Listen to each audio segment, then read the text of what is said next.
Ya ayyuhalladzina amanu qu anfusakum wa ahlikum nar. Wahai orang-orang yang beriman,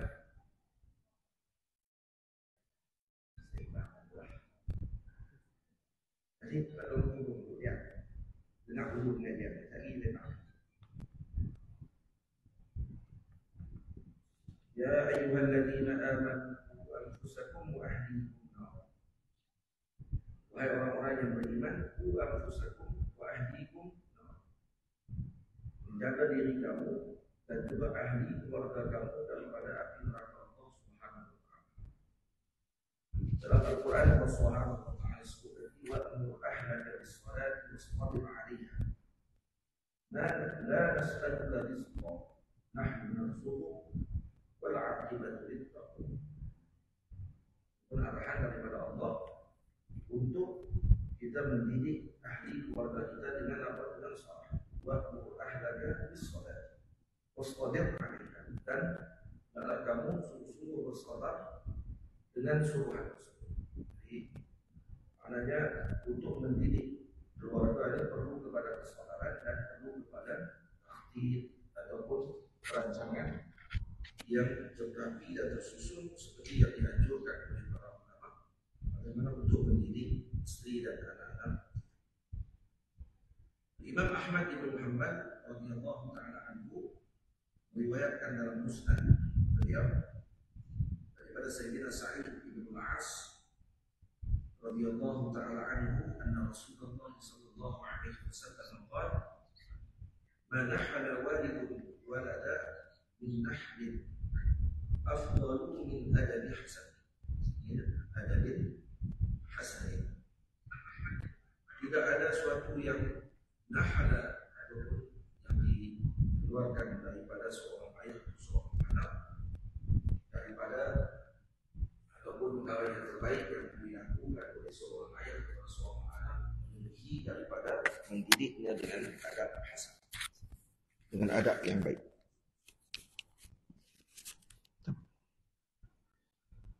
Dan diriwayatkan daripada Sayyidina Ibnu Majah radhiyallahu taala anhu daripada Sayyidina Anas bin Malik daripada Sayyidina Nabi sallallahu alaihi wasallam, kata baginda Nabi sallallahu alaihi wasallam, akrimu auladakum wa ahsinu adabahum. Muliakan anak-anak kalian dan ahsinu adabahum, dan perbaiki akhlak peribadi mereka. Dan Nabi SAW juga menyebut addibu auladakum wa ahsinu adabahum. Didik anak-anak kalian dan perbaiki adab-adab mereka. Jadi maknanya permulaan an-nashwu al-tifl ataupun permulaan bagi kanak-kanak adalah dengan at-ta'dib. Ini kebanyakan daripada sistem yang ada pada zaman ini mengabaikan sistem ta'dib. At-tifl, belajar ataupun nuntut ilmu ataupun anak-anak kecil ini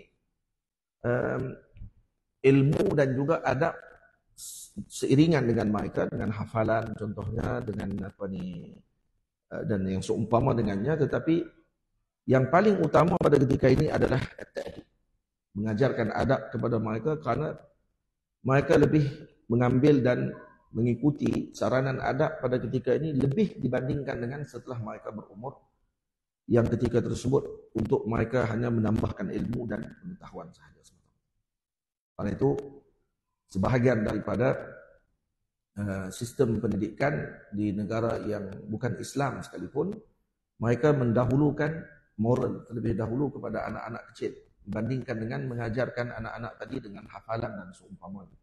Ini perlu diberi perhatian oleh para guru dan juga para muallim dan juga muaddib sedian, maksudnya penuntut pendidik kepada para guru, pada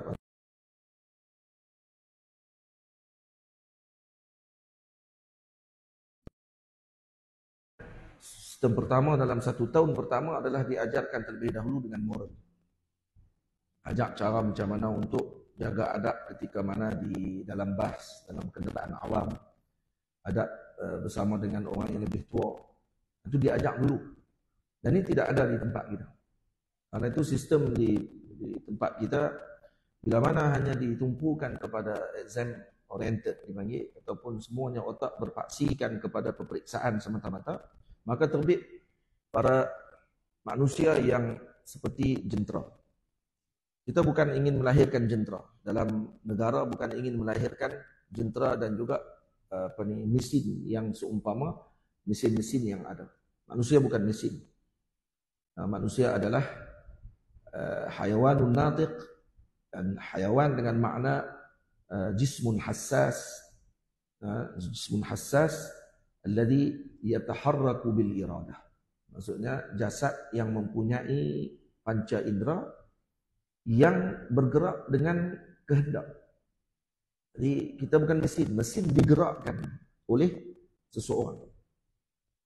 Jadi seolah otak dan juga akhlak anak-anak kita pada zaman ini digerakkan untuk melakukan sesuatu urusan tadi seumpama mesin. Masuk ke sekolah untuk lulus periksa. Masuk ke sekolah untuk mendapatkan keputusan yang cemerlang dan kemudian nanti akan mendapat pekerjaan yang baik. Jadi tujuan dalam pengajian adalah untuk pekerjaan. Lari dah daripada makna yang asma, yang paling tinggi bagi makna pendidikan. Pendidikan adalah melahirkan manusia. Yang itu dulu kena betulkan.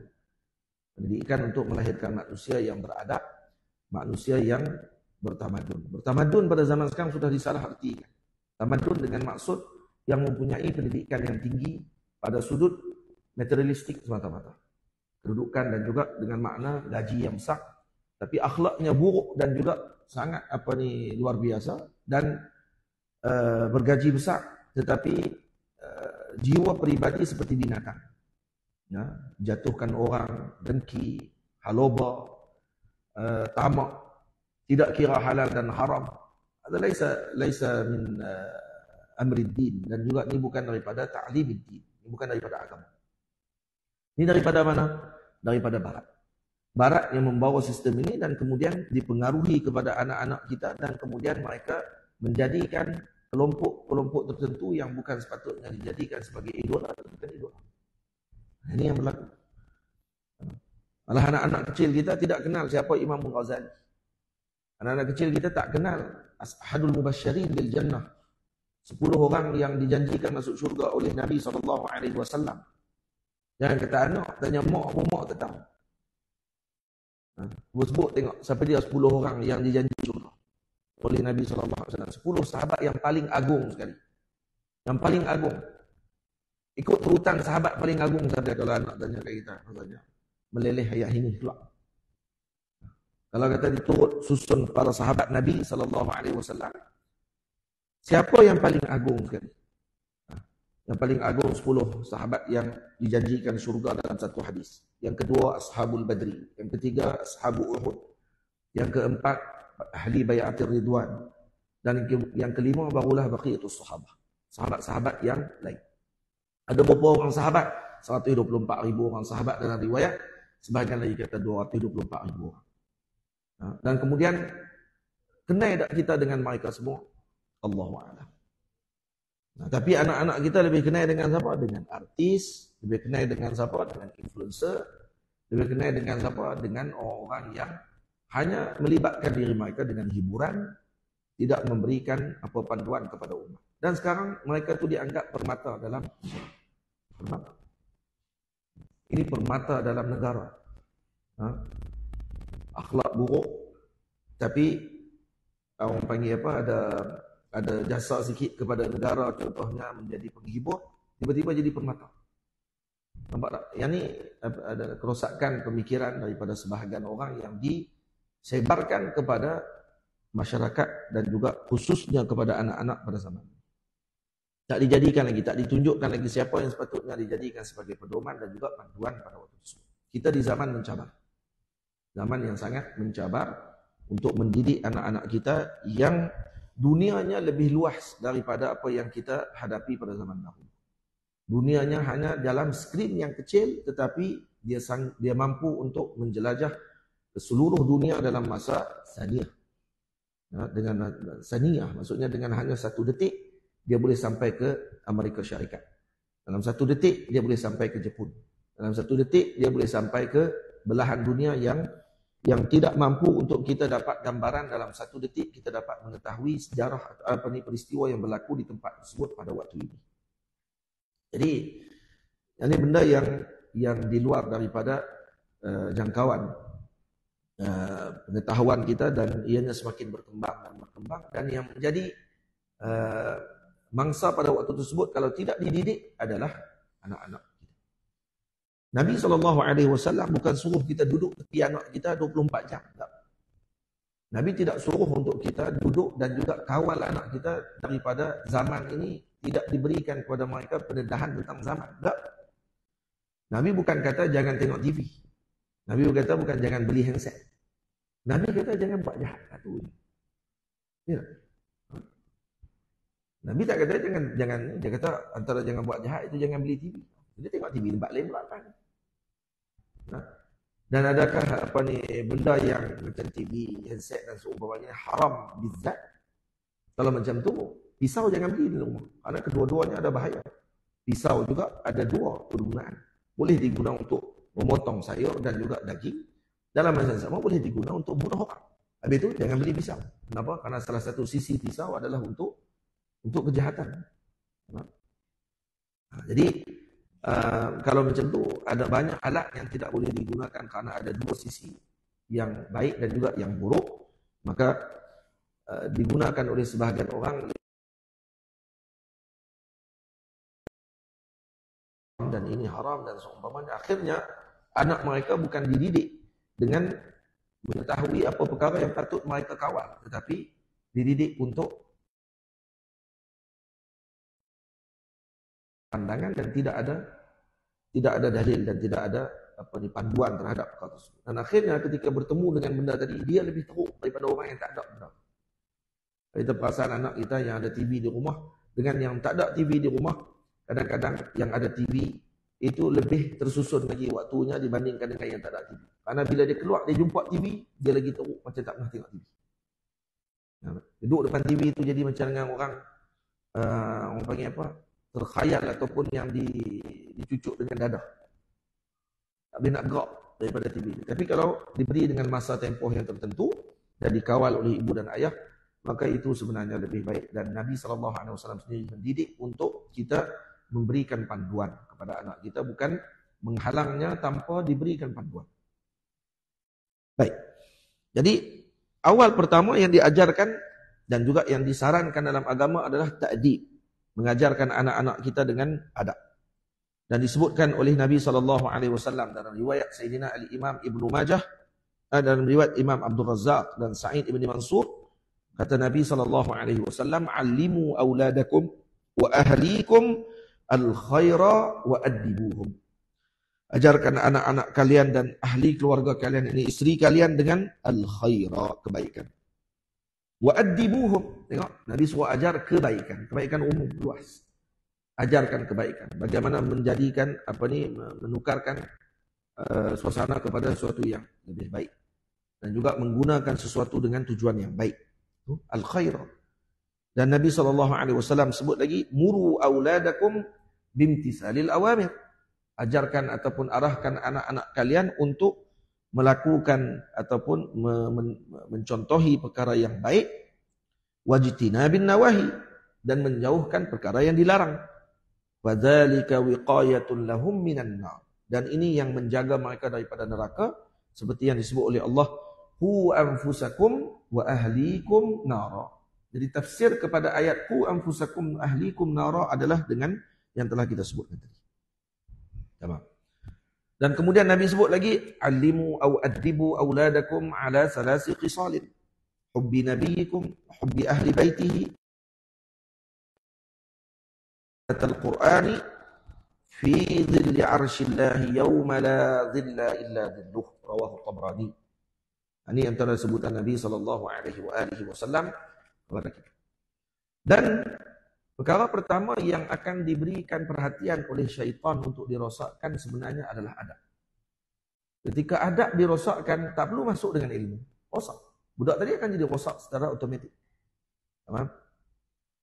Sebab tu sya'nu at-tullab, itu saya pesan kalau di pondok saya sendiri kepada kutab contohnya. Sya'nu al-hifz kepada murid dengan sya'nul adab. Al-adab aula wa akbar hazz untuk murid tadi terbina. Karena murid pada waktu tersebut dibina dengan akhlak dan adab, dengan hafalan semata-mata, dan diberikan dengan ilmu yang pada waktu tersebut mereka sebenarnya tak tahu pun kegunaan. Hanya hafal saja. Permulaan tuntut ilmu yang betul-betul dia akan tahu bagaimana tuntut ilmu adalah umur 19 tahun. Biasanya Al-Imam Nawawi mula tuntut ilmu 19 tahun. Dan waktu tu biasanya murid ini akan pergi belajar dengan kehendak dia sendiri. Dia yang nak pergi ngaji. Waktu sebelum umur 19 tahun biasanya, dia kadang kita heran tengok lah. Budak ni beza umur sikit saja. Dia punya cara penerimaan ilmu dia berbeza. Kita ada pelajar kutak di Zawiyah di pondok saya. Umur 4 tahun kalau baru masuk, dengan umur 5 dan 6 tahun dan 7 tahun. Beza. Budak masa umur 6 tahun, dia masih lagi agak kurang fokus. Tapi masuk saja umur 7 tahun, dia macam seolah dia langkah masuk ke dalam satu dimensi baru. Padahal kita tak nampak pun dimensi itu. Dia pindah saja, terus dia pada waktu itu dia dah mula boleh untuk bagi perhatian dalam pengajian. Sampai ke umur 12 tahun duduk melalut lagi pun ada. Tak tu umur 20 duduk melalut sampai ketua pun ada. Ya? Ada. Boleh. Jadi apa ni orang panggil apa? Perkara pertama yang diberi perhatian pada waktu ketika mana pelajar ni sedang meningkat adalah, atau budak ini semakin meningkat umurnya, adalah dengan at-ta'lim. Dan buktinya baginda Nabi SAW menyuruh untuk kita mengarahkan anak tersebut dengan adabus salah ketika umur 7 tahun dan ke 10 tahun. Maksudnya hanya disebut, berikan perhatian kepada mereka, suruhan. Buat macam ni, buat macam ni, buat macam ni. Kerana tu waktu tempoh arahan. Tidak. Itu disebut dalam hadis, muru auladakum bisalati ibna sab'i sinin. Suruh anak-anak kalian untuk mereka ini menunaikan solat pada umur 7 tahun. Begitu juga puasa, sama aja. Puasa dan solat dikiaskan. Puasa dikiaskan dengan solat dalam hadis tersebut. Wadribuhum ibna ashri sinin. Dan pukul mereka pada umur 10 tahun kalau mereka tidak mau ikut cakap lagi. Tengok. Umur 10 tahun dan ke atas adalah umur action. Bukan lagi umur untuk disebutkan kepada mereka. Umur waktu itu kalau sebut pun dia tak boleh pakai. Dia susah sikit untuk terima. Melainkan dia kena terlibat sekali dengan action. Dia kena ada sekali dengan tindakan. Tapi umur 7 sampai umur 10. Ini umur untuk dimaklumkan. Diceritakan kepada mereka. Walaupun kadang waktu itu mereka main dan juga waktu itu mereka tidak beri perhatian. Sebenarnya kanak-kanak dia ada keistimewaan. Deria dia boleh dengar dua benda dan juga dia boleh buat dua perkara dalam satu masa dalam keadaan kita tidak sedar. Dia boleh main dalam sama dia dengar. Dia boleh main dalam sama dia bagi perhatian. Dan boleh main dan dia boleh simpan memori kenangan benda yang disuruh tadi ini dengan kuat. Lepas tu kadang kita tak perasan tapi dia akan ulang balik. Marah sekali ke ataupun dia akan ingat lama benda tu dibandingkan dengan apa ni, ataupun kita suruh satu benda yang apa ni, kita rasa benda tu benda biasa tapi sebenarnya dipegang oleh dia dengan kuat ketika mana budak tadi mempunyai perasaan panggil apa? Perhatian kepada orang yang menyampaikan tersebut. Walaupun kita nampak dia sedang main pada waktu. Waktu kita jangan abaikan. Waktu disebut oleh Al-Imam Abdul Qadir Al-Jilani rahimahullahu taala dalam kitab beliau Ghunyatul Talibi Tariqil Haqqi. Kata beliau, masalul iman, kata beliau di sini. Masalul iman kamasali baldatin laha qamsatun minal husun. Iman ni adalah seperti satu negeri yang ada lima pintu ataupun 5 husun, orang panggil apa? Tembok ataupun sempadan penjaga. Orang dulu kan dia ada husun, dia ada orang panggil apa? Sempadan negara tu, dia macam tembok tinggi. Itu dipanggil hisn. Al-awwal min zahabin. Tembok pertama daripada emas. Wathani min fiddatin. Dan tembok kedua daripada perak. Wasalitsu min hadidin, dan tembok ketiga adalah daripada panggil apa, daripada Allahumma salli ala sayyidina besi. Warabi'u min ajur, ajur daripada yang dibakar, bukan ya, yang tidak dibakar dengan api, iaitu tanah liat saja. Wal qamisu min labin, dan minta maaf kalau tak silap, labin dengan ajur ni, ajur yang dibakar dengan api, labin tidak dibakar. Baik, macam mana kita nak gambar husun ni macam mana? Dia macam negeri duduk tengah-tengah. Tamam? Lapisan yang paling mahal sekali lapisan mah. Dia bukan apa ni, tembok tu macam ni. Ni negeri, kemudian tembok sini mah, sini perak, sini tak, bukan. Dia mah duduk tengah-tengah. Ni dia buat tembok mah. Tembok kedua, dia melingkungi pula. Tembok fiddah, perak. Kemudian tembok yang dibuat yang ketiga daripada besi. Kemudian yang keempat daripada ajur.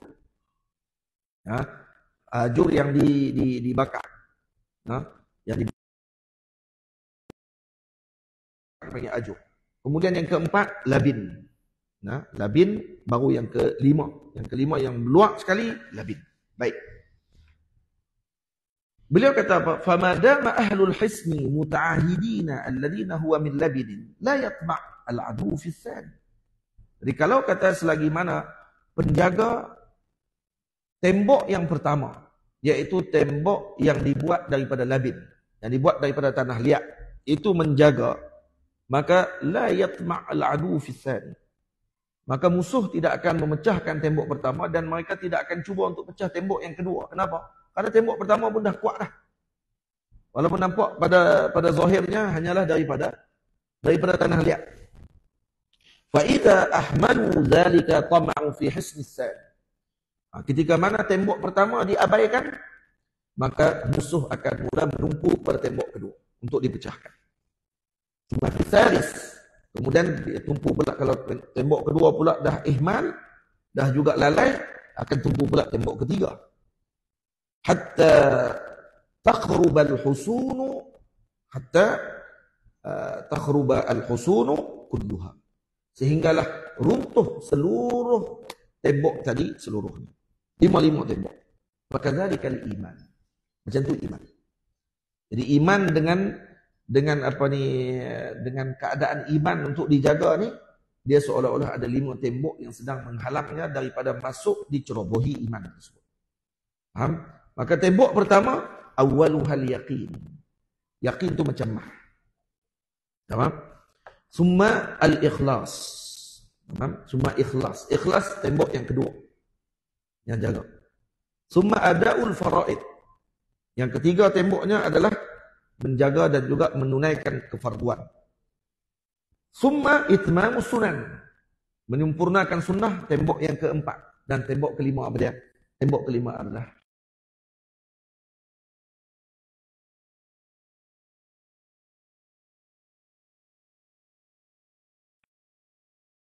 Abdul Qadir Jilani rahimahullah dengan mengungkapkan perkara ni. Kenapa hifzul adab disamakan dengan labin? Nampak macam dengan lekeh kan? Duduk di hujung sekali. Karena hak tu orang pandang lekeh. Hifzul adab orang kata ni apa tu, mengajar adab-adab saja ni. Apa nak tumpukan adab dengan para santri, dengan para pelajar? Kita tumpu benda lain dulu yang lebih utama kepada mereka. Maka tak ada beza kita sebenarnya dengan apa ni, dengan tempat yang hanya menumpukan murid tadi untuk jadi hafiz Al-Quran. Jadi hafiz Quran sahaja. Akhirnya ada adab, tak ada adab. Hafiz Al-Quran tapi dan kemudian keluar tidak ada.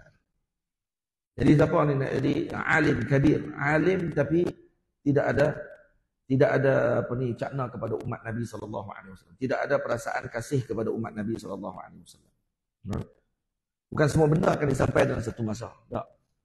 Tapi al-muhim, al-aham fal-muhim. Al-aham fal-muhim. Disampaikan yang paling penting sekali. Apa paling utama sekali pada waktu ini? Hifzul adab. Baik, kemudian Syekh kata apa? فَمَا دَامَ الْعَبْدُ يَحْفَظُ الْأَدَابَ وَيَتَعَاهَدُهَا. Selagi mana seorang hamba tersebut menjaga adabnya. Jaga hisn awal. Hisn yang pertama ataupun tembok pertama yang dijaga dan menjaganya dengan sungguh-sungguh, fasyaitanu la yatma' fihi. Maka syaitan tak akan boleh untuk nak pecah masuk kepada tembok kedua.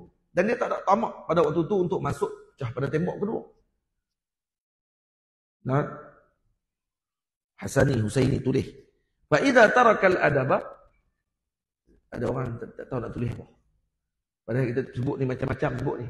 Dia tak tahu nak tulis apa. Dia dengar-dengar ceramah. Nah.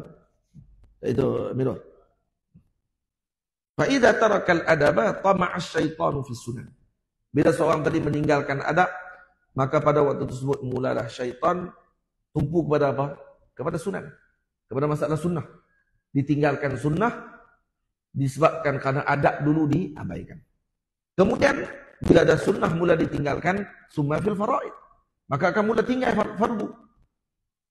Summa fil ikhlas, kemudian bila dia tinggal fardu, kefarduan, maka dia mula tinggal ikhlas. Dan bila tinggal ikhlas, maka mula dia tinggal yakin. Dan pada waktu tersebut syaitan akan masuk menerjah kepada iman, dan itu menyebabkan budak ini tidak ada iman lagi setelah. Bukan budak saja, siapa sekali. Nah, dan hisn ini, baldah ini, baldatul iman, ini dijaga dengan 5 ruang lingkup sempadan ataupun tembok besar yang menjaga tadi, bukan hanya kepada kanak-kanak saja, juga kepada sesiapa. Maka kita tidak heran ketika mana diceroboh iman seseorang tadi sehingga dia jadi murtad, sehingga dia jadi etis, sehingga dia jadi macam-macam perangai dan seumpamanya. Kenapa? Karena hakikatnya tidak ada hisn. Tak ada pun. Tak ada tembok pun kita. Nah, dia masuk dalam daerah iman tadi hanya dengan sekadar taklid sahaja, dengan pak dia saja. Pak dia beriman, maka dia pun kata saya iman kerana pak saya Islam. Jadi pasport saya pun Islam. Nah, jadi ada hisnul iman, ada hisnul yaqin, hisnu al-yaqin, kemudian hisnul ikhlas, kemudian hisnu faraid, kemudian hisnu sunan, dan kemudian hisnu al-adab. Kita kena mula dulu macam tu. Tengok Imam ketika mana Al-Imam Abdul Qadir Rijali sebut benda ni, maka perlu diambil perhatian khususnya kepada ibu dan ayah untuk yu'addibahu haqqat ta'dib. Diajar anak kita dengan sebaik-baik adab pada ketika itu. Ini perhatian penting yang saya ingin beri kepada semua yang mendengar pengajian kita pada hari. Jadi adab pertama, adab apa yang perlu diajar? Adab dengan Allah, adab dengan Rasul. Adab dengan Allah itu yang kita duduk mengaji sifat 20 tu. Itu adab kita dengan Allah. Tapi mengaji sifat 20, kalau kata masih lagi dalam pengajian sifat 20 hanya sekadar sekali untuk kita debat dan juga bertentang dengan orang lain, masih tak selesai juga lagi. Bahasa tersebut tidak selesai. Ya, kalau orang tadi salah dalam kefahaman sampai memfitnah para ulama ahli sunnah wal jamaah, itu sya'nul ulama untuk mempertahankan perkara tersebut. Dan itu hadza min jumlatil adab. Itu pun adab juga sebenarnya. Kenapa? Mendidik dan juga amru bil ma'ruf, nahyu 'anil munkar. Ya, penting benda tersebut, cuma jangan dijadikan tujuan pengajian tadi untuk memperendahkan, memperlekehkan, menguji dan juga seumpamanya seolah-olah kita yang paling paham dengan pengajian tersebut, orang lain semua tak paham dan kita paham. Hadza laisa min maqasidit ta'lim. Itu bukan daripada maqasid ataupun tujuan utama pengajian ilmu. Tujuan pengajian ilmu adalah melahirkan orang yang beramal dengan ilmu, menjadi orang yang lahu sam. Dia ada tanda alamat orang ni adalah alamat kepada ahli ilm dan juga alamat kepada talibil ilm, penuntut ilmu dan juga orang yang mengaji ilmu. Ada beza. Dan antara kesan paling besar ketika seorang tadi keluar dalam menuntut ilmu apa dia? Dia semakin bersifat rendah diri dengan siapa saja. Dan dia akan bersifat rahmat dengan umat Nabi SAW. Semakin keluar daripada ilmu dalam keadaan dia semakin sombong dan juga semakin memandang rendah kepada umat Nabi SAW. Bermakna dia sedang mengikuti jalan yang salah pada waktu tersebut. Ilmu tak salah, dia sedang mengikuti jalan yang salah pada waktu tersebut. Iaitu dia tersilap dalam menentukan niat asal tujuan pengajian tersebut. Dan ini akan dibuktikan dengan apa? dengan sikap dan juga cara bagaimana dia bermuamalah dengan orang. Boleh faham? Gitu. Sebab tu kata Al-Imam Ali karamallahu wajhah radhiyallahu taala anhu wa alaihi salam, harrid banika 'ala al-adab fi as-sighar. Sayyidina Ali kata apa? Arahkan ataupun tumpukan ataupun berikan perhatian kepada anakmu dengan adab ketika dia kecil. Kaima taqarra bihim 'ainaka fil kibar. Sehingga mereka nanti akan menenangkan dan juga menyejukkan mata kamu ketika kamu telah ketika mereka telah besar. Mereka telah dewasa, mereka akan menyejukkan dan menenangkan kamu. Wa innama mathalul adabi tajma'uha fi unfuwanis siba kan naqshi fil hajari. Ini kerana seumpama adab yang dikumpulkan tadi. Fi unfuwanis syababi atau fi unfuwanis siba, ketika pada waktu kecil anak ini mengumpulkan adab yang walaupun kita nampak kadang-kadang perkara ni nampak macam ringan, tapi yang dikumpul oleh anak kecil ini dengan adab ketika kecil kan naqshi fil hajari, seperti mana ditempa di atas batu. Susah. Memang susah ajak budak-budak. Sungguh. Tanyalah kat muaddib guru-guru saya di zawiyah saya, kalau kata di pondok saya, dia ada muallim dengan muaddib, ada dua. Ada muallim dan muaddib. Zaman dulu dua-dua istilah tadi digunakan di istana. Maksudnya di istana raja zaman dulu digunakan dengan istilah muallim dan digunakan dengan istilah muaddib. Muaddib juga sebut muaddibus sibyan. Biasanya yang mengajar budak-budak ni bukan orang lekeh-lekeh. Sebab tu yang ditugaskan untuk ataupun yang bertugas untuk mendidik kanak-kanak dengan ilmu yang pertama ni, dengan membaca, dengan seumpamanya dengan adab, akhlak dan seumpamanya ini, sebenarnya kalau zaman dulu bukan orang calang-calang. Antara yang mengajak pada zaman dulu Al-Imam Badruddin Ibnu Jamaah, termasuk muallim. Hadis kabir. Al-Imam siapa lagi? Antaranya Allahumma salli ala Sayyidina Muhammad. Siapa dia nama ni? Wah.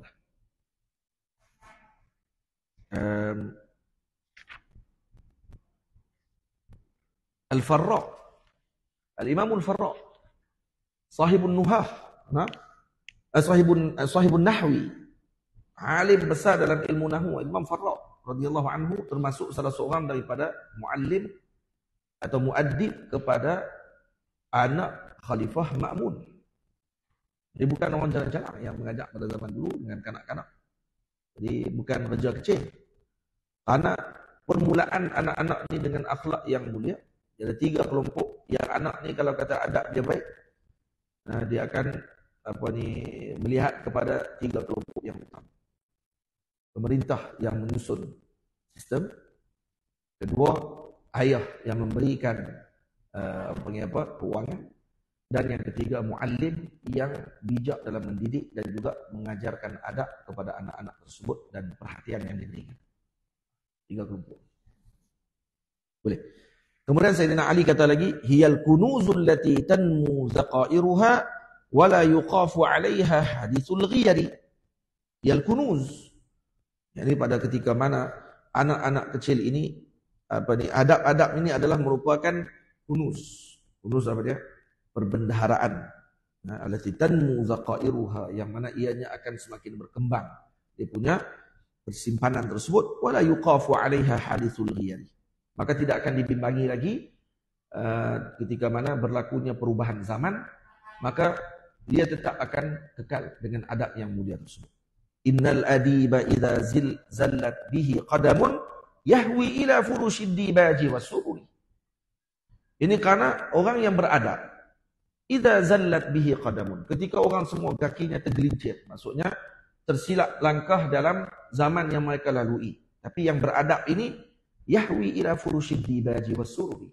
Mereka akan tetap juga berjalan di atas, ataupun mereka akan seperti tidur empuk di atas tilam yang dibuat daripada dibaj, daripada sutra. Maknanya mereka akan tetap tenang dan juga relax daripada zaman yang rancu. Laisal jamalu bi aswabin tuzayyinuha. Bukanlah Kecantikan itu dengan pakaian yang kamu hiasi dipakai pada badan kamu. Innal jamala jamalul ilmi wal adabi. Cantik itu adalah cantik pada adab dan juga ilmu. Laisal yatimul ladzi qad mata waliduhu, innal yatima yatimul ilmi wal adabi.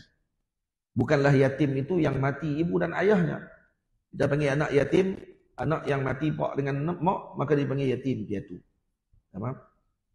Tapi yatim yang sebenar adalah allati yatimul ilmi wal adabi. Yang yatim dua benda, nipak dengan mak dia, iaitu ilmu dengan adab. Tak ada ilmu, tak ada adab, hada yatim haqqan. Itu yang baru yatim secara hakiki. Bukan yatim yang mati mak dengan ayah. Lau sira min fiddatin nafsun ala qadarin la'ada min fadlihi lamma safa dhahaba. Ma lil fata hasabun illa idza kamulat akhlaquhu wa hawal adaba wal hasaba. Fatlub fadaituka ilman waktasib adaba tadfar yadaka bihi wasta'jil talaba. Lillahi darru fata ansabuhu karamun ya habbadha karamun adha lahu nasaba. Halil muru'atu illa ma taqumu bihi minaz zimami wa hifzil jari in ataba. Man lam yu'addibhu dinul mustafa adaba mahdan tahayyara fil ahwali wat taraba. Ini semua itu cerita berkenaan dengan bagaimana pentingnya pendidikan kepada anak-anak bagi mendidik dan juga menjadikan mereka orang yang mustaqimu at-tab'. Maksudnya tabiat mereka menjadi orang yang lurus dan juga menjadi orang yang bagus pada akhlaknya ketika mereka dewasa. Ini tujuan pendidikan adab kepada anak-anak. Sebab tu Imam Al-Ghazali sebut waqad bidzaka sarraha Al-Ghazali bahrul ulumi sadiqul maqali wa hassa fi ihya ulumid dini ala qiyamil ahli bil bani. Dan beliau juga memberi dorongan desaan dalam kitabnya Ihya Ulumuddin ke atas keluarga bagi memberi perhatian seperti memberikan pelajaran kepada anak-anak. Pelajaran apa ni? Pelajaran adab kepada anak-anak ketika usia masih kecil. Ini yang diberi perhatian oleh para ulama ketika anak tadi masih kecil. Dan kemudian kata Imam lagi, li'anna ta'dib as-sabi fi sigharih ziyadatun lihadhihi fi kibarih. Ini kerana pendidikan anak-anak sejak kecilnya akan menambahkan kesempurnaan ketika dewasa. Jadi ini antara kelebihan dan keperluan anak tadi ditakdid atau dididik ketika kecil dengan ilmu adab. Dengan ilmu adab. Ada banyak kita adab yang dikarang oleh para ulama. Antaranya karangan Syekh Abdul Fattah Abu Ghuddah min Adabil Islam contohnya. Min Adabil Islam. Allahumma salli ala sayyidina Muhammad. Dalam kitab tadi disusun ada adab daripada umpamanya apa, buka pintu, tutup pintu, nak masuk rumah macam mana, nak masuk bilik ibu dan ayah bila waktu yang boleh masuk, bila waktu tak boleh masuk, dan seumpamanya. Adab dia banyak juga, ada dalam beberapa puluh adab yang disusun oleh beliau. Dan kata sebahagian murid beliau, tidaklah Maulana Syekh Abdul Fattah Abu Ghuddah mengarang kitab tersebut, melainkan beliau terlebih dahulu mengamalkan semua adab tadi lalu disusun. Dan kerana orang yang membaca kitab beliau Min Adabil Islam tadi, Min Adabil Islam tajuk dia, di antara adab-adab Islam. Maksudnya ada lagi yang lain, tapi yang ini beliau susun dalam kitab ringkas untuk dibaca sebagai kitab poket. Buat bentuk poket dari kitab, untuk dibaca oleh kita selalu, oleh ibu dan ayah, dididik kepada anak-anak dengan perkara tersebut. Itu ada sebahagian negara yang memberikan cuti kepada ibu yang melahirkan anak selama 3 tahun. Kalau ibu tadi bekerja, ada negara. Dan ini ditulis oleh guru kami Maulana Syekh Abdul Rahman Bawa Musliyar Al-Malibari dalam kitab beliau Alamul Aulad. Dalam kitab Alamul Aulad dia ada karangan yang disebut, dia kata daripada kajian disebut ada sebahagian negara yang memberikan cuti kepada ibu, Allah alam cuti bergaji ke cuti tak ada gaji, Allah alam. Kerana apa? Kerana bila dipandang anak-anak di negara tersebut semakin rosak, dan bila dikaji kebanyakannya adalah disebabkan kerana kurangnya kasih sayang dengan ibunya sendiri ketika mereka kecil. Sebabkan zaman ini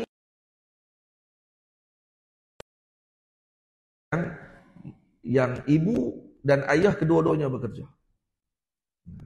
Ketika ibu dan ayah kedua-duanya bekerja dan masa dengan anak tadi kurang. Dia beza no? Kalau mak kerja apa semua kali tapi masa dengan anak banyak lain tak tu. Hak ni yang memang masa tidak banyak dengan anak dia. Maka kesan kepada anak tadi sangat parah. Lalu kerajaan tadi meletakkan undang-undang si ibu boleh bercuti 3 tahun.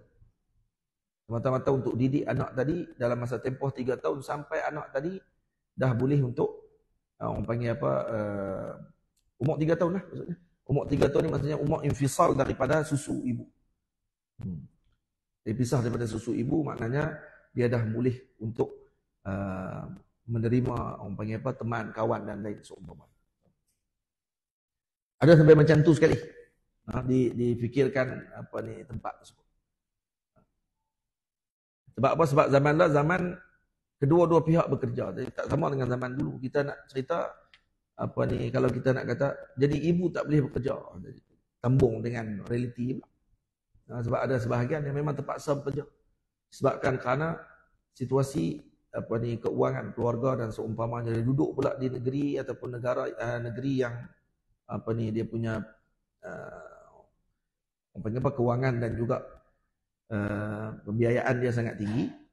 Jadi Kuala Lumpur contohnya dan seumpamanya mereka duduk nak sewa rumah lagi, nak bayar duit kereta lagi, nak bayar duit macam-macam sampai orang panggil apa mereka memerlukan pada dua pihak untuk bekerja. Jadi kita cakap atas dasar realiti. Ala kulli hal sebenarnya kalau si ibu memberikan perhatian kepada anak-anak dan juga mengajar anak tadi dengan baik, dengan pendidikan, insya-Allah. Itu sebenarnya antara salah satu sebab. Kan ibu sajalah, bapak pun sekali lah. Ibu saja pula. Tak. Bapak juga antara sebab, kata sebahagian ulama, anak-anak menjadi akhlaknya jadi ghair mustawi ataupun tidak mustaqim, tidak akhlaknya lurus dengan baik adalah kerana kurang daripada kedua-dua pihak. Jadi bapak pun tak nampak peranan, ibu pun kurang peranan. Maka anak tadi dia akan seolah macam burung yang tak ada sayap. Tak boleh terbang. Tapi kalau kata dia ada ibu saja, dia nampak sebelah ibu saja yang beri perhatian kepadanya, bapak pula dia nampak tak ada perhatian sangat, dia sebelah sayap dah.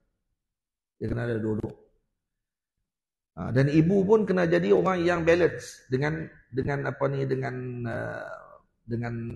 akhlak anak dia tersebut. Maksudnya kalau anak tadi akhlaknya tidak baik, dia tak boleh sembunyi akhlak anak dia tadi, mereka kena cerita dekat pak. Anak dia buat apa, anak dia dah salah apa. Jangan dia pula tolong jaga anak dia. Yang ni pun akan jadi buruk juga. Yang ni ada banyak orang juga buat macam ni. Takut lagi pak garang sangat dia kata. Maka bila anak dia tadi tak dimaklumkan oleh ibu dan ibu pula tidak membantu. Satu ketika mana anak tadi ditegur oleh bapa. Nanti ada kita akan jumpa nanti. Dalam ni akan kita jumpa nanti perkataan daripada imam yang mana disebut kalau anak tadi buat salah, maka ibu kena maklum ataupun diugut kepada anak tadi untuk maklum kepada bapa. Dia ada. Ini sebenarnya nampak kecil. Tapi sebenarnya besar untuk pendidikan dan juga pembinaan akhlak budak tadi.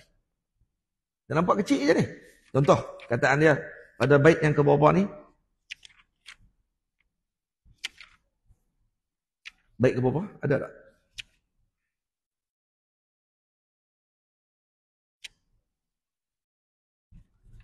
Ada bait yang ke...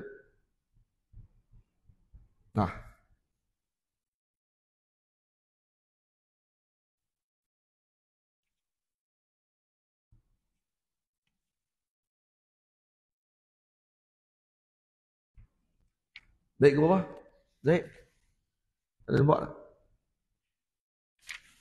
Dia ada ni, ada baik-baik yang selepas ni lah. Dia ada satu baik ni yang disebut, baik ni ibu-ibu maksud dia rangkap syair tu. Hidup baik-baik ni tanpa baik-baik ni tambah ni. Baik tu maksudnya rangkap syair tu.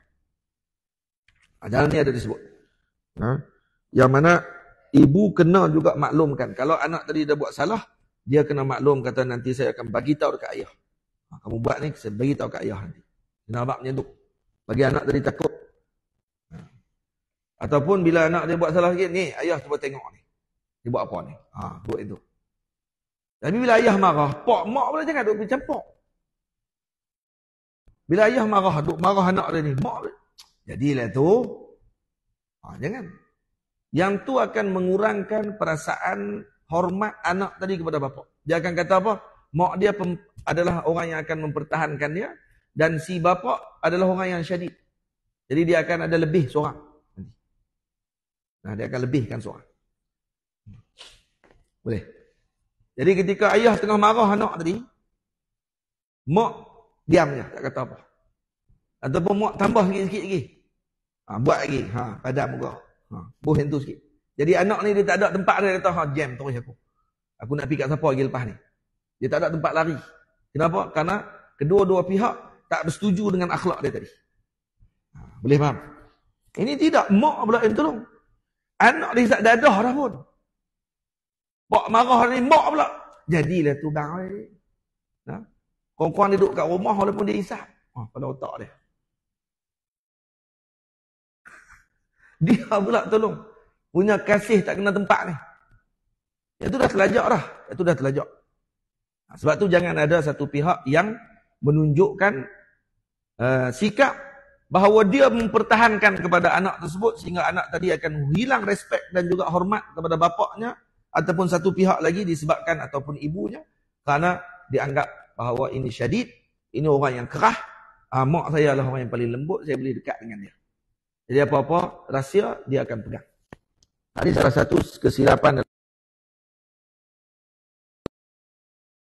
terhadap anak-anak mereka.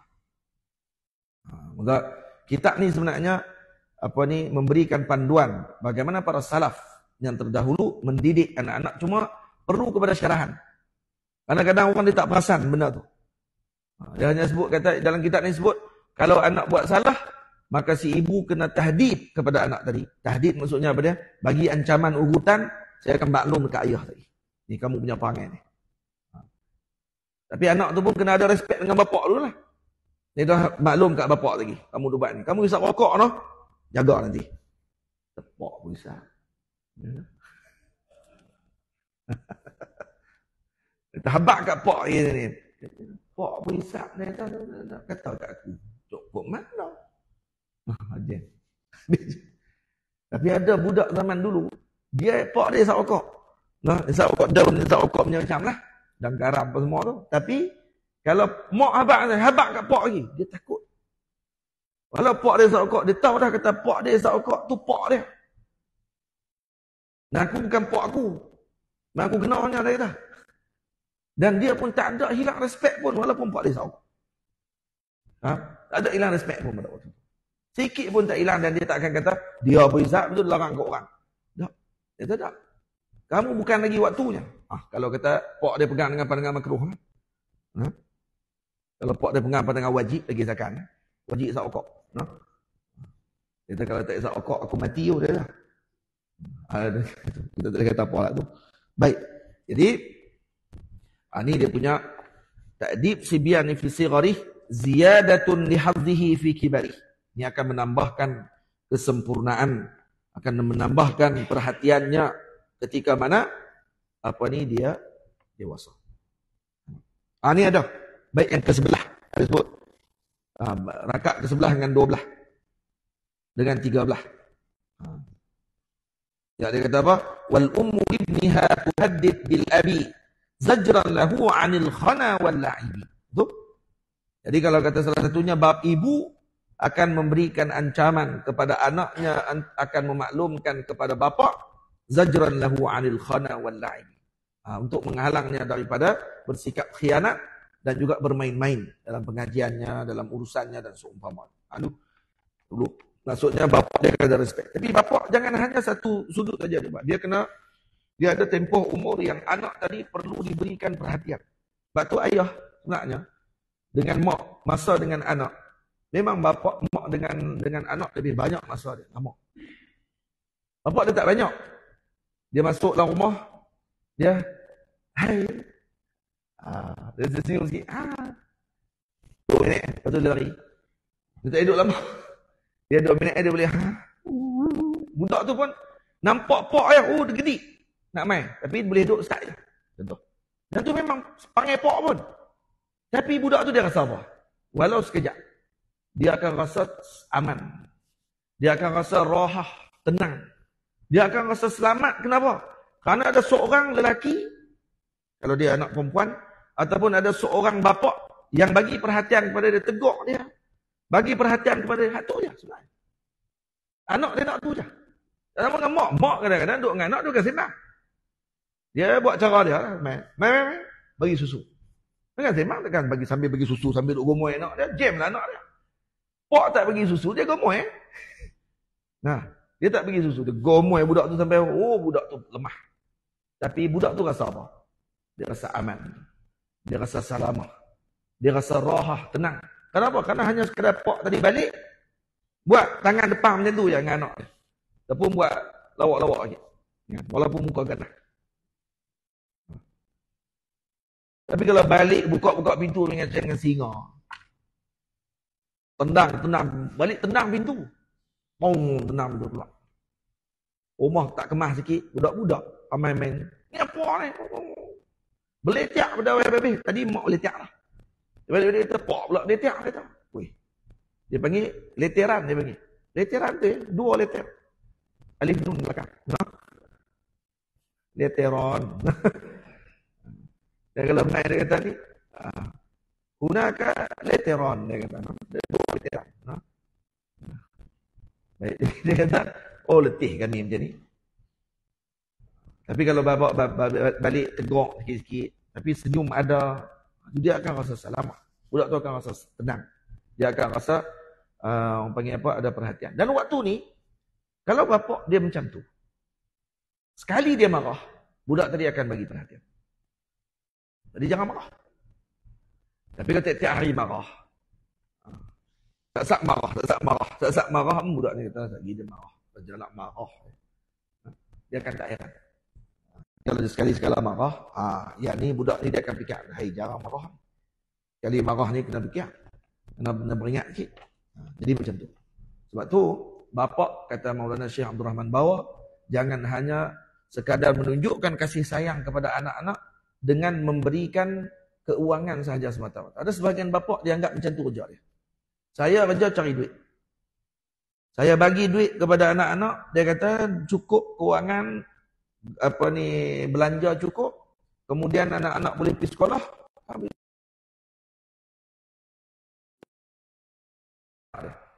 Tak pernah berikan kepada anak dia dengan perhatian kasih sayang, kerana budak dia ada umur dia.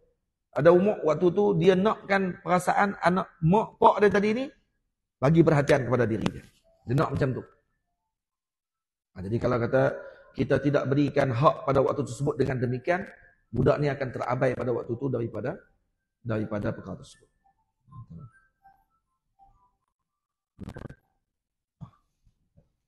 Budak tu akan terabai daripada perkara tersebut. Jadi kita jangan jangan jadikan anak kita mangsa dengan perkara tersebut. Boleh? Jadi sampai anak kita kata pak dia macam bank sama lebih kurang. Pergi cucuk tak cakap apa. Faham? Pergi cucuk dekat ATM tu tak cakap apa. Buat keluar duit je. Tak ada perasaan. Tak kita macam tu. Bagi ada kita ni ada dalam hidup anak kita. Boleh. Lianna ta'dib as-sabi fi sigharih ziyadatun li hadhihi fi kibarih. Yanalu fi dzaka al-huzuz wal-wafirah wa rahat ad-dunya wa khair al-akhirah. Dengan melaksanakan perkara ini dia akan memperolehi kebaikan-kebaikan yang banyak lagi sempurna serta mendapatkan kerehatan di dunia dan kebaikan di akhirat. Fayambaghi likulli jaddin wa abi wa qayyimil hakimi ta'dib as-sabi li'annahu amanatun 'indahum wa qalbuhu. Dan juga bapa. Hendaklah disebabkan apa yang telah kita sebutkan sebelum ini, iaitu dengan apa? Dengan wajib untuk diberikan takdib, perhatian dan pengajian kepada anak-anak, maka sepatutnya bagi setiap datuk dan ayah, dan termasuk yang diwasiatkan oleh ayah si budak untuk menjaga anaknya, dan juga para pemerintah mengambil perhatian. Ada 3-4 kelompok ni. Yang pertama bapa dengan ibu saya lah. Ataupun datuk termasuk sama macam bapa. Datuk dia macam bapa juga. Kemudian wasi siapa dia? Wasi ni yang diberi wasiat oleh bapa. Kalau bapa tak ada, dia kata ke adik dia contohnya, ni saya wasiat ni kepada kamu, jaga anak saya ni nanti. Ni saya dah simpan sikit kewangan ni untuk pengajian dia dan seumpamanya, maka guna duit ni untuk ni sekian-sekian lah. Waktu meninggal, dia panggil wasi. Yang ni yang diwasiatkan oleh bapa untuk. Qayyim siapa dia? Yang diarahkan oleh pemerintah untuk mengambil perhatian terhadap anak tersebut. Contoh ada NGO ataupun pihak yang berwajib untuk jaga anak-anak ni, maka pihak pemerintah yang melantik mereka sebagai penjaga amanah tersebut, yang mereka ni pun wajib juga melaksanakan. Kalau tidak dilaksanakan, maka mereka telah melakukan kezaliman dan pengkhianatan kepada anak-anak. Jaga. Tambah yang buka pusat anak yatim dan seumpamanya, harta anak yatim ni berat. Kena jaga elok-elok. Kena jaga elok-elok dan kena bagi perhatian yang baik kepada pendidikan anak-anak tersebut. Ini kita jadi buat tempat jaga aja. Buat tempat jaga, anak-anak pergi sekolah kat luar, lepas tu balik, bawa perangai daripada sekolah luar apa semua kali, jadi merapu, cukup time, kita kata, hang boleh keluar dah. Pilah kerja kat mana-mana, pilah pergi duduk kat mana-mana pun. Jadi akhirnya anak-anak ni terabaikan. Padahal anak-anak yatim, ini adalah yang diberi wasiat oleh junjungan besar Nabi kita Muhammad SAW. Betul lagi baginda Nabi anak yatim. Baginda Nabi ketika kecil dibesarkan oleh datuknya dan bapa saudara Nabi SAW dalam keadaan yatim. Jadi Nabi lebih merasai perasaan anak-anak yatim. Atau Nabi sangat kasih dengan anak-anak yatim. Dan kalau anak yatim diberi pendidikan yang baik, maka dia akan jadi orang yang terbaik. Karena dia tidak ada orang panggil kiri dan kanan. Dia perjalanannya lurus. Tapi kalau kata dia dirosakkan, maka yang itu tanggungjawabnya kepada orang yang telah merosakkan dia tadi. Walaupun dia tidak merosakkan bil mubashir, secara mubasyarah langsung, tapi dia penyebab kepada rosaknya budak tersebut, ini kena ambil perhatian. Ini saya pesan kepada orang yang jaga anak yatim dan seumpamanya untuk ambil perhatian dengan perkara tersebut. Maulana Syekh Abu Bakar Ahmad, Sultanul Ulama, mufti kerajaan India, beliau mendidik anak yatim. Sekarang ni kalau di tempat dia ada 12,000 anak yatim dia. Dan beliau digelar Abul Aitam. Dan semuanya free. 12,000 anak yatim free. Hak ni dipanggil kuasa ataupun dipanggil faedah waqaf dan seumpama. Waqaf tadi digunakan dengan sepatutnya dan sebaik. Dulu ada di Kalikut, kalau tak salah saya, Bashir cerita. Di Kalikut ni ada satu tempat tanah ni yang tak ada orang nak buat apa kat tempat buang sampah. Masih muda. Dia pergi pacak buat satu kedai kat situ. Buat kedai satu kat situ. Tanah tu tanah wakaf. Orang wakafkan tanah kepada pihak pondok beliau. Ada 50,000 orang anak murid, 12,000 orang anak yatim di belah. Semuanya free, 50,000 free. Ni saya pergi baru ni ke Kerala, saya pergi. Kita tengok macam mana mereka punya pendidikan dia. Jadi, bila dia pergi pacak tu orang pakat gelak. Baik orang bukan Islam, Hindu ke, orang yang Islam pun pakat gelak. Dia semua kata, ni buat apa ni, Syekh buat apa ni, tempat macam ni. Macam tak ada kerja. Dan sekarang jadi buat tempat tu lah ni. Lah ni dah jadi macam pekan besar. Ada pasar raya. Dan juga ada kedai-kedai yang kesemuanya kemasukan tadi adalah untuk pembiayaan anak-anak yatim yang ada di pondok dia. Dia pekan dia kalau pergi tengok tu lebih kurang macam pekan lama lah Ustaz. Macam tu. Pekan lama lah Ustaz dekat dengan pekan Rabu. Pekan tu semua tu. Kedai-kedai tu semua bawah pondok dia. Semua banyak sewa kepada pondok dia semua. Kedai kitab, kedai jubah, kedai kasut, pasar raya, kedai makan, semua. Tempat tu bukan dekat, lebih kurang 1 jam juga daripada pondok dia. Dan dia boleh bela anak yatim 12,000 orang. Asal pondok dia buat berapa orang? Ada 25 orang anak murid. Dan kebanyakannya anak yatim yang dia bela, dan kebanyakan ini telah jadi ulama besar di Kerala. Dia jaga. 25 orang tadi, Yang mula pengajian hanya di kampung dan di bawah pokok. Dan yang bagi makan siapa dia? Orang kampung. Orang kampung bagi makan. Jadi nak pergi makan contohnya, waktu tengah hari lagi akan pergi rumah Pak Long ni. Pakat pergi ramai-ramai. Dia makan capati macam tu lah, roti macam tu kan. Nasi pun ada juga. Jadi pergi bawa bekah, orang kampung ni dia akan masak. Lagi waktu malam pula, pergi rumah kawan ni pula. Depa ni pula masak. Orang kampung semua terlibat. Ni kita kalau ada pondok, kita yang paling marah kali. Ada pondok kat kampung kita paling marah. Kita yang nak pergi sekat tak bagi orang parking kereta kat itu, marah. Parking kat tempat lain. Nama tahu? Tak ada orang no? Tak ada, alhamdulillah. Saya pernah pergi satu pondok. Pondok saya alhamdulillah, orang kampung alhamdulillah. Dekat ni dan berdoa moga-moga sampai ke sudah lah. Sebab saya pun orang kampung tu. Dan saya pun di Pedu tu memang kampung saya.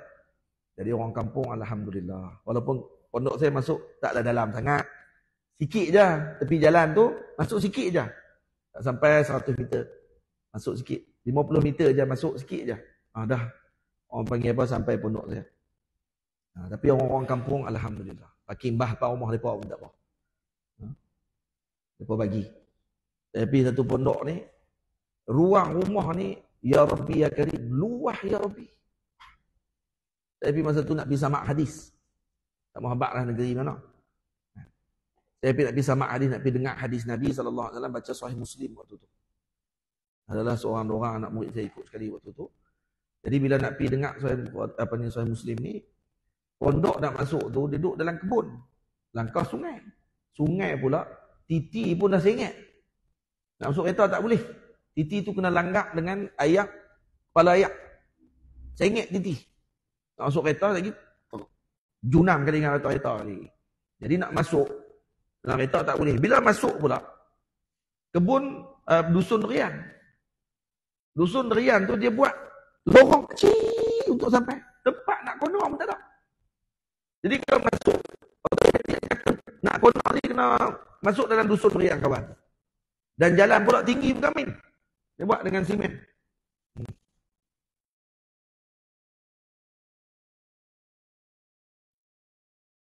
Alhamdulillah lebih kurang dekat dengan 150 meter. Nak masuk dalam tu. Jadi saya terparking lah depan ni. Tengok ada tepi jalan tu ada rumah orang tu parking. Marah. Pada sebiji kereta kan. Marah sungguh-sungguh. Marah pula kami pun minta maaf. Saya minta maaf lah, saya tak tahu kata tak boleh parking maghrib. Tak boleh parking sampai petang tipon pun. Jadilah tu saya. Dia cakap banyak-banyak ni aku baik sangat kau. Boleh. Dia kata jadilah tu. Orang dah minta maaf dah jadi, nak cakap lebih-lebih apa lagi. Awak terlengak pokok rian kan? Tak lengak pokok rian pun. Ni panggil orang. Kita jumpa sungguh macam tu. Tak ada kacau apa. Tak ada parking tepi je. Orang bantu sikit kalau bagi orang masuk ni, orang nak pergi mengaji ni dapat pahala. Orang tak pergi mengaji dapat pahala. Mengaji tak pergi. Ada pondok dalam tu benci pula. Bukannya suruh pergi pondok tu duk pergi kacau dia buat apa pun, tak ada buat apa. No? Tapi dia silap orang tu. Dia ingat sama-sama tu saya pun tak apalah. Saya buka tingkap dia, saya turun kata. Jadilah tu saya kata. Marah pula. Orang dah marah, dah minta maaf dah. Cakap lebih-lebih pula. Jadi cukup. Cakap tu ya, kami dah minta maaf, cukup. Dah kita minta maaf, tapi sambung pula. Mengaji saja minta. Dia ni. Dah lajak ni. Tak boleh macam ni. Ada tak kayu depan pintu. Yang ni, anak-anak tengok. Dan akhlak ni mencuri. Dia akan main perangai tamak tu macam tu juga, sama macam pak dia. Tapi kalau pak tadi orang yang tersamu, akhlaknya mulia, baik. Orang parking macam tu kan, minta izin. Kita nak minta izin, tak ada orang tengoklah rumah. Salah lah Ustaz tak minta izin. Salah kita juga tak minta izin tu. Cari keliling rumah, tak ada orang. Bagi salam, tak jawab. Tengok parking-parking, kena marah dah lah. Tak apa. Buat macam mana kan, rezeki kami hari tu. Jadi apa ni Allahumma salli ala Muhammad. Itu kalau kita mudahkan urusan orang tu, kalau kata ni akhlak tu mencuri sebenarnya. Kalau anak tadi dia tengok ayah dia ni orang yang mudah, tempat pengajian, dan anak yatim dan seumpamanya, akan dimudahkan oleh Allah Ta'ala. Dan anak-anak tadi pun akan tiru panggil. Ada satu cerita, ada seorang bapak ni, dia dengan mak dia, ini cerita pasal panggil curi ni. Orang bapak ni, dia ada mak, dia ada bapak dia tua lah. Rumah. Ini cerita betul ni. Ini cerita ni kita duk tengok kat dalam YouTube pun duk tengok. Daripada buat cerita. Tapi cerita tu memang ada sungguh. Disebut dalam kitab. Dia buat satu rumah kecil. Macam loteng. Tapi loteng di atas. Nah. Ini dia buat macam kecil. Sambung dekat dengan rumah dia. Dia buat macam dengan kecil saja rumah tu. Untuk bapak dia yang tua tadi duduk. Sebabkan bini dia tak mau pak dia duduk sekali dalam rumah. Bini dia tak boleh. Kamu benar fikir lah. Buat macam mana. Akhirnya pak dia pun buat satu rumah. Yang kecil, ni anak dia ni. Anak lelaki ni, buat rumah kecil, tepi, macam penjara, pak dia duduk dalam tu. Tak boleh masuk rumah dia. Sampai akhirnya pak dia mati. Bila pak dia mati, rumah tu dah tak ada guna dah. Maka pak ni panggil kren, ni anak dia ni lah. Panggil kren, untuk nak angkat rumah ni, pindahkan. Waktu nak panggil kren, main nak pindah tu, anak dia hak kecil ni. Dia kata kat pak dia, ayah tak payah buat rumah ni. Dia kata, kenapa? Nanti ayah pun duduk situ juga, dia kata. Nanti ayah saya akan buh kat situ juga. Macam ayah buh Tok Wan dulu. Saya pun akan tak ayah kat situ nanti. Jadi tak payah buat rumah ni. Biar di situ. Tengok. Dia dipanggil al-jaza' min jinsil amal. Amalan kita apa ni, balasan tu dengan apa yang kita lakukan. Sebab tu kata para ulama, di antara tempoh ni, waktu ketika mana dia ada marhalah untuk kita nak dapatkan anak ni, sebelum nak didik anak ni, dia ada beberapa marhalah. Marhalah pertama, marhalatul janin. Ada marhalatul tafkir. Marhalah waktu kita baru nak fikir nak dapat anak. Maksudnya tak kahwin lagi. Waktu marhalah tafkir ni nak kena buat apa? Kena cari orang, kena fikir waktu tu, kenapa saya nak kahwin. Yang kedua, siapa saya nak kahwin. Wanita macam mana yang saya nak kena kahwin. Nak fikir waktu tu bagi marhalatul tafkir. Dan kemudian waktu tu waktu untuk dia meluruskan dia punya niat dia kerana Allah Subhanahu Wa Taala. Yang kedua, marhalah ketika anak tadi telah ada dalam waktu ni marhalah kedua minta maaf. Marhalah kedua marhalah kahwin. Waktu kahwin dia nak kena buat apa? Dia nak kena berniat dengan niat-niat yang baik. Dan kemudian majlis perkahwinan dia tadi majlis perkahwinan yang disusun dengan syariah. Tidak boleh buat benda-benda yang bercanggah dengan syariah kerana itu semua akan terkesan dalam perjalanan kehidupan kekeluargaan dia nanti. Yang ni yang diabaikan oleh sebahagian orang. Dia tak kahwin sekali je semua hidup. Dia tak tahu kita ada 3 lagi. No? Kahwin sekali je semua hidup. Pandai je sebut. Kahwin sekali saja dia kata. Lepas tu dia boleh buat apa saja dalam tu. Campur laki perempuan, kemudian membazir, kemudian dan seumpama. Saya pernah ke Mekah. Ada seorang ni, anak dia kahwin dengan orang Saudi. Bila kita tanya, panggilan berapa orang? Panggilan 500 orang je. 500 orang.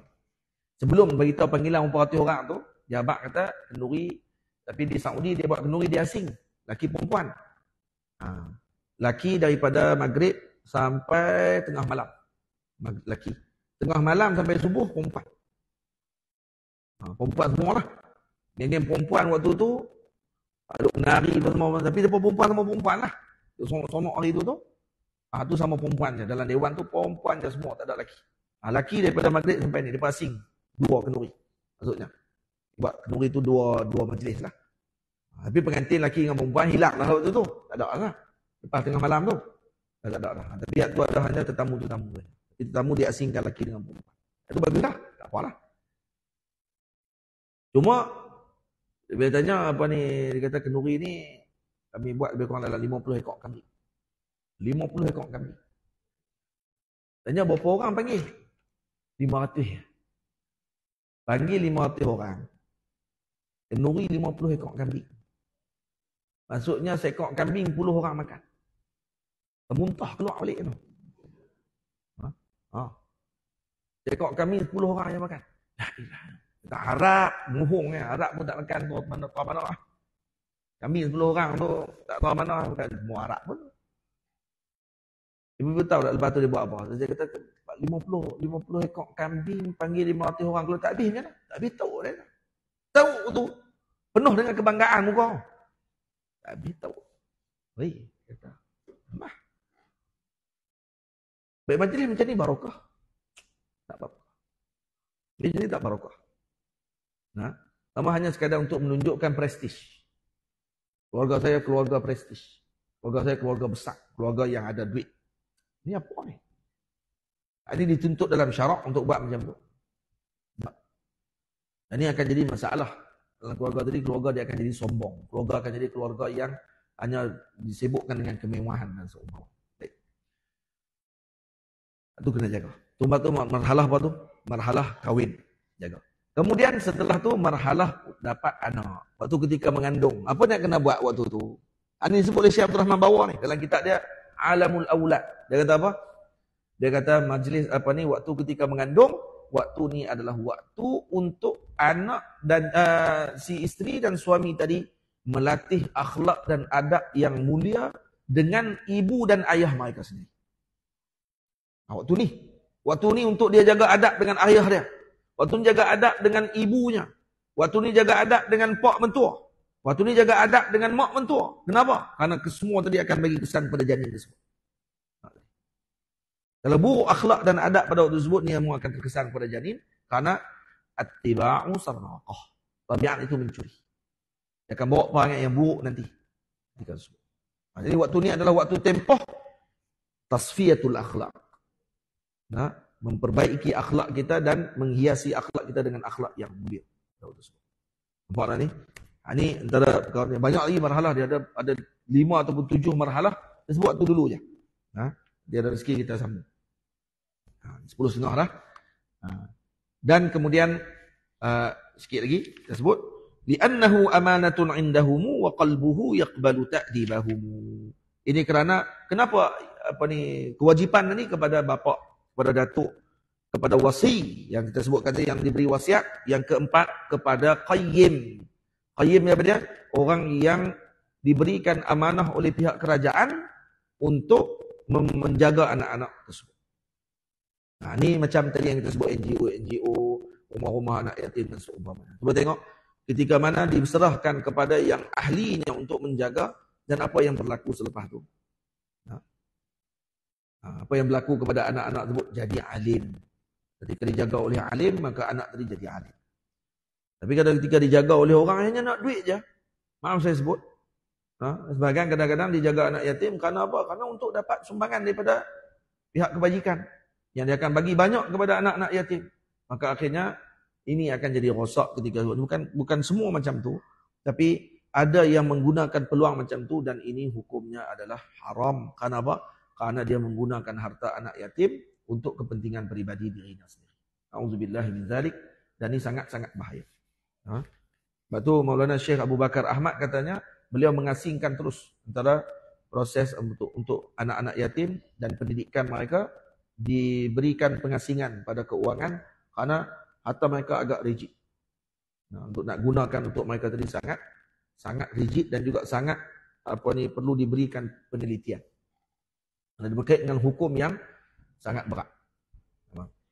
Tapi kalau dididik dengan baik, saya santri di Zawiyah tidak boleh balik 4 tahun. Bayang kalau kata semuanya yatim piatu, contoh. Memang tak ada pun dalam kepala mereka nak balik mana. Tak ada ayah, tak ada mak yang dia nak balik. Tapi waktu tu kecil lah. Kalau mak dah 25, tak panggil yatim dah. Dia kena kecil lah daripada budak yang sebelum, daripada maksudnya yang belum balik lagi. Kalau dah balik, dia tak panggil dah yatim. Tapi rasanya kalau di undang-undang Malaysia, diletakkan dengan tempoh tersebut sampai umur kita 5 atau tak silap. Umur 17 tahun, lepas tu baru dilepaskan. Masih lagi duduk di rumah anak yatim, kadang 3 5 pun masih duduk lagi. Ataupun 3 4. Walaupun sebenarnya umur tu sebenarnya bukan dah yatim dah. Tapi dimasukkan juga dalam istilah tu kerana masih lagi di bawah, dikira bawah umur. Bawah umur, bawah dalam undang-undang lah. Bukan bawah umur dalam syariah lah. Ala kulli hal, kalau itu diberikan perhatian dengan baik, anak itu akan jadi. Dan kita tengok kebanyakannya yang tak jadi, dan mereka kata anak-anak yatim ni kena banyak lagi daripada mereka ni, kadang lebih liak, lebih kurang kasih sayang. Sebab kadang-kadang suasana bi'ah, tempat yang mendidik dan dia membina anak-anak tersebut yang menyebabkan mereka jadi macam tu. Dia kerah sikit apa semua. Sebab biasanya tempat anak yatim ni hanya jadi tempat tidur saja. Kemudian mereka akan pergi mengaji di sekolah luar, dididik di luar. Lepas tu bawa balik perangai daripada luar tu lah. Itu yang jadi macam tu. Lepas tu saya balik daripada Kerala tu, saya bila dengar Syekh Abu Bakar didik 12,000 anak-anak yatim dia jaga. Apa ni sekali dengan ibu-ibu tunggal apa semua. Jadi saya merasa macam teringin juga nak buat macam bukan 12,000 lah. 12,000 dah kena saya menjadi anak yatim tak. Yang saya duduk celah-celah apa tu. Dia panggil apa? Saya duduk bercadang-cadang lepas kalau santri ni kita kekurangan tenaga. Lepas santri yang dah peringkat aliyah ni ada yang dah habis lagi 2 tahun contohnya, saya akan ambil anak yatim juga insya-Allah dalam lebih kurang 20 orang ke untuk jaga di pondok saya dan mengaji di pondok, bukan di luar.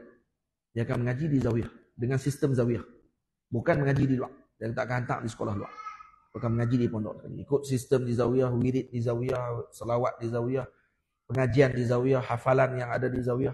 Jadi semuanya ikut sistem yang ada di tempat ini. Cadang macam itulah. Dan itu pun free semua belanjanya. Karena anak yatim ni barakah. Dan karena dia adalah perhatian Nabi kita Muhammad sallallahu alaihi wasallam. Itu inspirasi itu dapat ketika saya ke Kerala dan tengok macam mana Maulana Syekh Abu Bakar mengambil perkara tersebut sebagai sistem pendidikan dan pembinaan pertama bagi seorang pelajar tadi. Dan apa yang berlaku? Jadi alim. Antara murid beliau yang jadi itu syekh beliau yang jadi sekarang rektor. Syekh Abdullah, nama apa? Tak ingat lah. Abdul Rahman? Pandai, tu ya. Ada rektor sekarang. Rektor di Universiti Syekh Abu Bakar. Dan tu antara murid pertama beliau. Yang ada dalam 25 orang. Dia tua dah ni pun. Anak murid dia pun. Syekh pun dah umur kat 90. Anak murid dia dah ni pun dah umur 40 tahun dah. Umur 50 tahun ke atas dah. Ataupun kat 60 dah. Anak murid Syekh. Nama apa Syekh? Syekh Hussein. Syekh Hussein. Dr. Hussein. Dr. Hussein ni fasih bahasa Arabnya dengan apa ni alim, masya-Allah tabarakallah. Dan dia rektor di Universiti Maulana Syekh Abu Bakar Ahmad. Universiti dia rektor. Dia murid pertama. Antara murid pertama Syekh kata Ustaz Bashir kepada saya, dia kata ni salah seorang murid pertama beliau. Saya tak tahu dia anak yatim ke tak, tapi dia salah seorang murid pertama lah yang keluar daripada 25 orang. Maka dia direktor di Universiti Syekh Abu Bakar Ahmad. Ini kalau kata diberi pendidikan yang baik, hasilnya akan menenangkan. Yang pentingnya niat kita dulu. Niatul mukmin khairun min amalih. Buat dak lagi, baru niat. Niat pun dah alhamdulillah dah. Pokoknya dapat pahala kalau mati tak ada nak buat, dapat pahala jaga anak yatim walaupun tak pernah bela anak yatim. Nak sampai di akhirat nanti kita kata dapat pahala anak yatim ni bila saya bela anak yatim ni? Tak kamu pernah niat dulu untuk jaga anak yatim. Daripada 25 orang jadi berapa orang? Ibu semua 12,000 orang. 12,000 orang dan 50,000 yang pengajiannya free. Semuanya free tadi. 50 campur 12,000, 62,000 orang. Free semua. Jangan ada boleh buat macam tu. Dan mereka pula pelik. Mai ke tempat kita, pengajian kena bayar iuran. Mereka pelik. Macam mana Malaysia bukan negara maju lah. Dia kata. Dah hampir maju. Mereka masyarakat Islam sana 30% ya. Di Kerala. 30%. Tapi 30% dia tu macam dengan rakyat Malaysia semuanya lah. 30% dia tu sama dengan rakyat Malaysia. Bilangan dia. Bilangan 30% tu sama dengan bilangan rakyat Malaysia. Maksudnya semua tu Islam. Dan mereka mampu buat macam tu. Kita masih lagi orang panggil apa, sebab tu penting perjalanan. Penting kita musafir. Karena musafir ni dia akan buka mata. Penting musafir. Musafir kita tengok macam mana orang. Jangan musafir pergi tengok bangunan. Dia tak pergi tengok bangunan. Dia nak pergi tengok orang panggil tempat cantik-cantik kat sana. Saya pergi baru ni seminggu tak pergi tempat cantik mana apa. Duk lalu macam kalau lalu kat belah ni, kat belah Mabuk ni. Jalan macam tu, yo kata, lah macam di Kerala itu ya kata. Ayak terjun pun tak ada ampi. Tapi nak pergi tempat tu tak boleh, dia pun marah. Marah pergi tempat Syekh Abu Bakar apa ni immigration marah. Depa akan tanya pergi mana? Marah tanya. Saya pernah abang pergi ke ni, pergi ke ayak terjun kata. Ayak terjun kata, ayak terjun kat mana? Pasal nama tempat apa tu haram tak pergi pun. Nak balik dah tu. Lepas tu dia kata, ada ayak kalau ni musim-musim panas ni. Mampu aku tak pergi. Sebablah ada seorang boleh cakap Malayalam. Ada kawan saya seorang ni, dia boleh cakap. Dan dia pun nampak kata, ayak ada sikit-sikit itu ialah. Pun tahu. Lepas tu dia tanya, hampir tempat Syekh Abu Bakar? Dia kata, mampu. Kata, kami tidur kat tempat dia. Hotel tempat dia ada hotel. Dia buat sumbangan.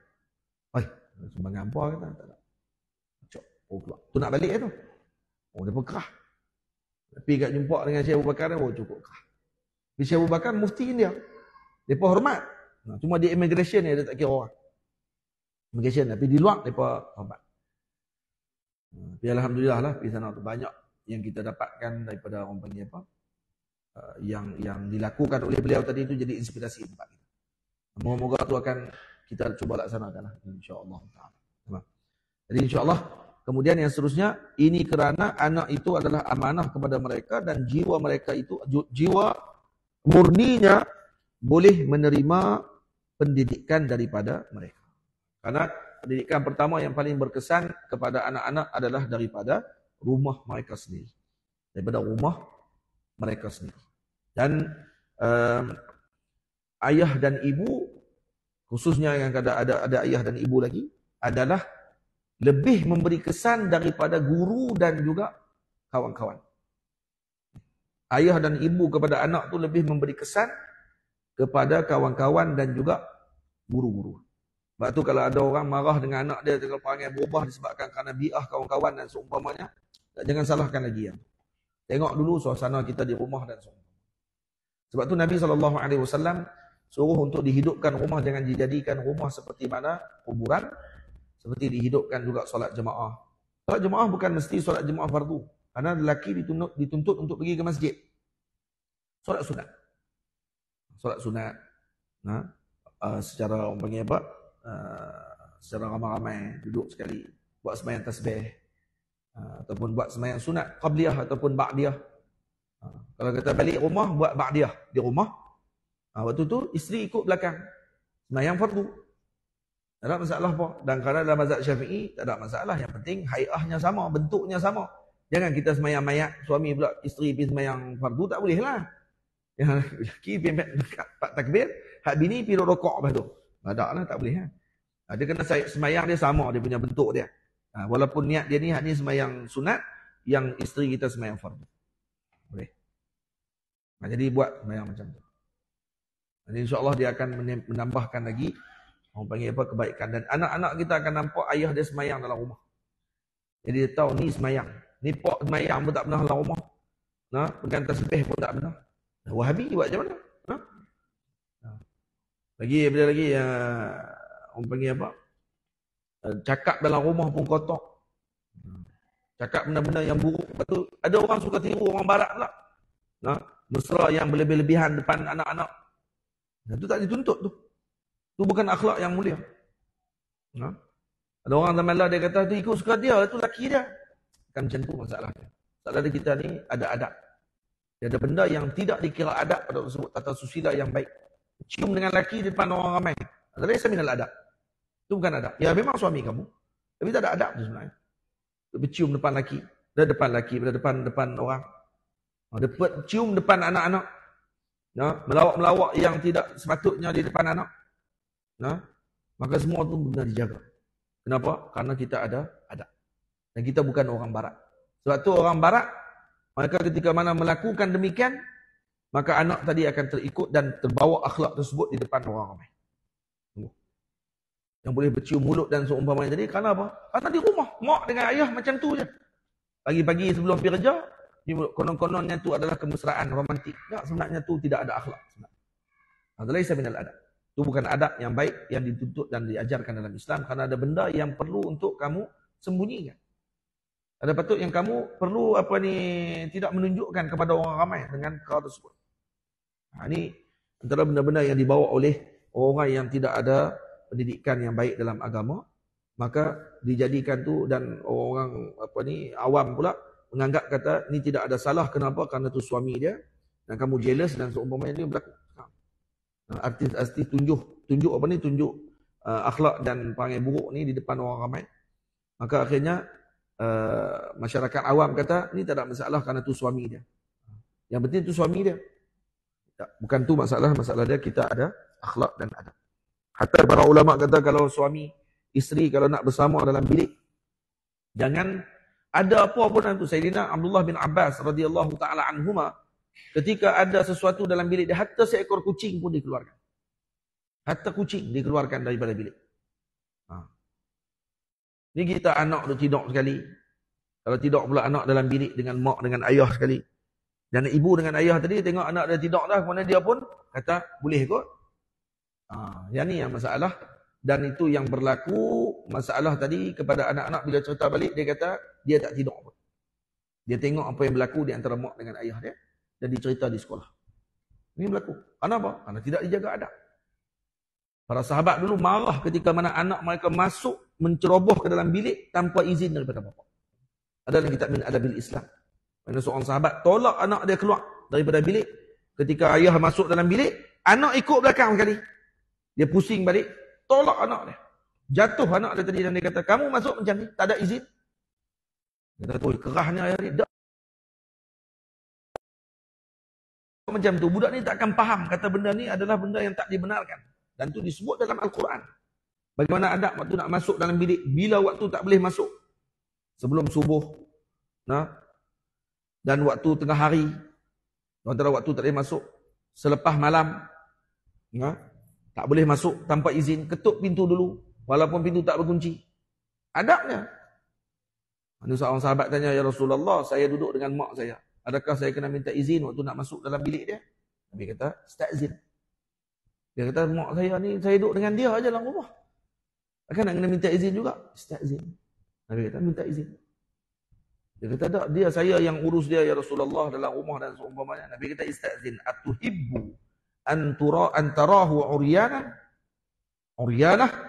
Kamu suka tengok mak kamu telanjang waktu tu? Kamu buka-buka pintu, tengok mak tengah duduk salin kain. Telanjang. Kamu suka? Izan, ista'zin. Minta izin. Karena kamu tak suka tengok keadaan tersebut, maka kamu minta izin. Nampak tak macam nak Islam mengajarkan sekecil-kecil perkara sampai ke sebesar-besar perkara dalam pembinaan negara dan seumpamanya, maka ada orang lebih sibuk dengan hak yang paling atas, hak paling bawah ni diabaikan. Rumah kerajaan rumah dia dulu. Atok bagi elok dulu dalam rumah. Tak tu barulah sesuai untuk kita bincang benda yang selanjutnya lebih besar. Hisnul awal. Jaga dulu hisin yang pertama. Tu sempadan pertama dulu. Hisnul labin. Bahagian dengan tanah liat tu. Apa dia? Hifzul adab. Jaga tu dulu. InsyaAllah Allah Ta'ala akan bagi kebaikan kepada keluarga kita. InsyaAllah bulan depan, kalau ada rezeki panjang. Bulan depan dah usarah. Kita mungkin selepas raya. Kita akan temu balik. Kita akan sambung bait yang ke-11. Wal ummu libniha tuhaddid bil abi. Ini yang kita sebut tadi. Dan si ibu boleh menakutkan anak dengan menyebut bahawa akan melaporkan kepada ayahnya zajran lahu anil khana wal la'ibi. Ini bertujuan menghalangnya daripada melakukan khianat, yakni perkara buruk dan gemar bermain-main dalam urusan. InsyaAllah kita akan sambung itu pada perhimpunan ataupun pertemuan kita pada bulan yang selepas raya nanti, insyaAllah ta'ala. Dan semoga Allah Ta'ala memberkati dan memberikan kebaikan kepada pihak masjid dan seluruh yang terlibat dalam pengajian kita pada hari ini, ibu ayah semua. Dan saya minta maaf, semoga kita dapat bertemu lagi pada masa akan datang. Assalamualaikum warahmatullahi wabarakatuh. Ada lagi lebih kurang ada 1 minit 2 minit. Ada soalan? Ada nak tanya? Ada ibu? Lalu berhenti terus. Tak buka soalan pun. Kalau ada soalan, nanti kita akan buka soalan. Assalamualaikum warahmatullahi wabarakatuh. Assalamualaikum warahmatullahi wabarakatuh. Assalamualaikum warahmatullahi wabarakatuh. Terima kasih kepada Syekh di atas apa yang telah disampaikan. Mudah-mudahan bermanfaat dan kita beramal dengan Allah Alam. Dan insyaAllah mungkin kita akan sambung setelah stop